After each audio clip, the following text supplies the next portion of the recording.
Welcome to my personal finance series, where every week I share my portfolio and all of my investments with you. My name's Justin, I'm 26 years old, I've been investing for 8 years now, trading options for 4, and I think we're coming up on a once-in-a-generation investment opportunity. Every Monday and Friday, tune in to see my options plays and how I plan to hit well over $1 million before 2030.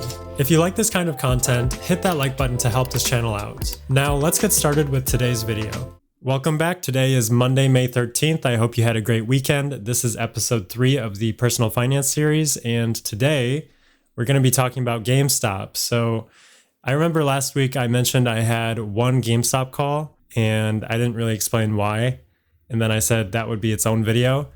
Well, today is a good day to do it because GameStop just went up 72% in one day.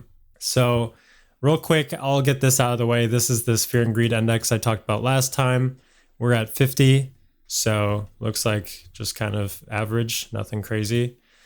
And the thing about GameStop, if you're not familiar, it might seem like there's a bunch of idiots that have nothing better to do, and then they're running up the price of some stock just because it's funny. It's a meme stock. That's what the news makes it sound like. If you follow the news in 2024 for any kind of stock market advice, you should stop doing that. In reality, GameStop is pretty much one of the, I think it's pretty much like a once in a lifetime stock. I've been invested in GameStop since 2021, pretty much when all of the beginning of everything happened, where it ran up from like $15 to $400.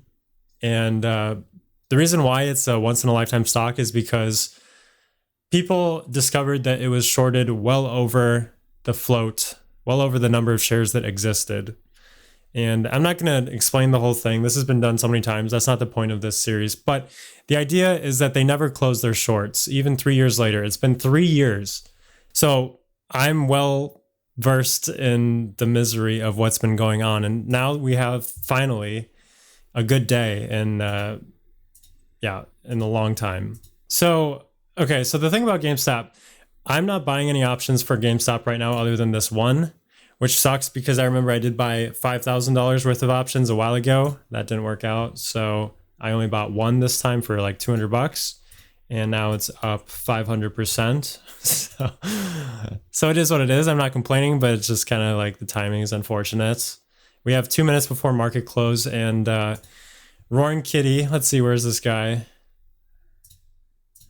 He is the GOAT. He's the original GameStop guy. He's pretty much the reason I'm even doing this whole series, because I liked his method of just talking about stocks on YouTube. And like, no kidding, he's pretty much the inspiration for why I'm doing this video. And after 3 years of silence, 3 long, brutal years, he comes back and then he just starts posting every 30 minutes after 3 years of not saying anything. And I think the leading theory is that he had like a gag order or something, and then now that it's over, he's just cranking out content. So we're due for one new tweet in about 1 minute. And some people, I mean, the hope is that he's going to post his position, because he hasn't done that also in even longer than 3 years, 3.5 years almost. So yeah, the goal with GameStop is to do nothing. I'm just going to hold this call until, who knows?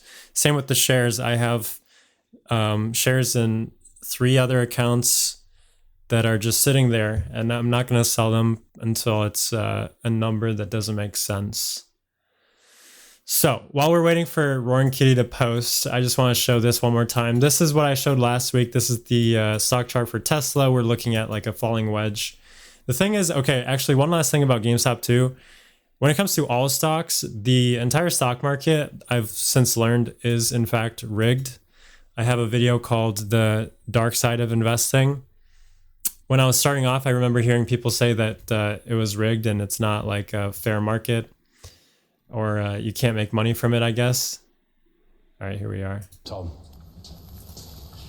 But the main thing is, you bunch of fuckers, despite the provocation from the cavalry, no fighting.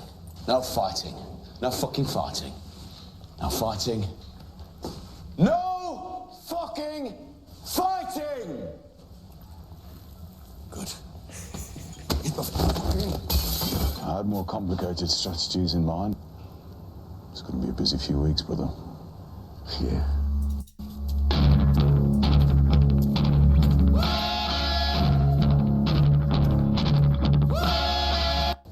Ain't yours about me, eh? Yeah, what does this even mean? So yeah, here we are. I don't think this video is going to be as long, but I want to share that this falling wedge pattern looks very similar to GameStop's, and GameStop is an example of this wedge pattern further into the future. The Reddit called Superstonk, which exclusively covers GameStop, is calling this the Dorito of Doom. And it's a Dorito because if you move it to a non-logarithmic y-axis, it's more of a triangle, I believe. But anyway, it's the same idea. I've gotten brutalized by GameStop for so long that I'm not really like, I'm just going to ride the wave with the shares that I already have and see what happens. I'm still bullish on Tesla. Obviously, that's my main position. I put in $200 in GameStop and 14,000 in Tesla, plus another 8,000 in shares, plus all my other normal stock accounts. So I think overall we're looking for a potential rocky, who knows? I don't know. This is a weird day. Last thing too, I don't want to make this video as long as the other two, so this is probably going to be the last thing. This sendometer that I made last time, still at 55%. I'm tempted to buy some Tesla options maybe on Friday. We'll see. Tesla today didn't go up very much. It kind of had a spike and then back down. There's a lot of weird news going on with Tesla, and it's not really adding up anymore, especially with full self-driving. Something that I look at is the inflation calculator, and you can see like how much money is worth today versus sometime in the past. And one of the comparisons that I looked at just yesterday is today, March 2024, which is the most recent, to January 2020. And $1 in 2020 is worth 83 cents today. Other way around, actually. $1 today is worth 83 cents in 2020. Oh, wait.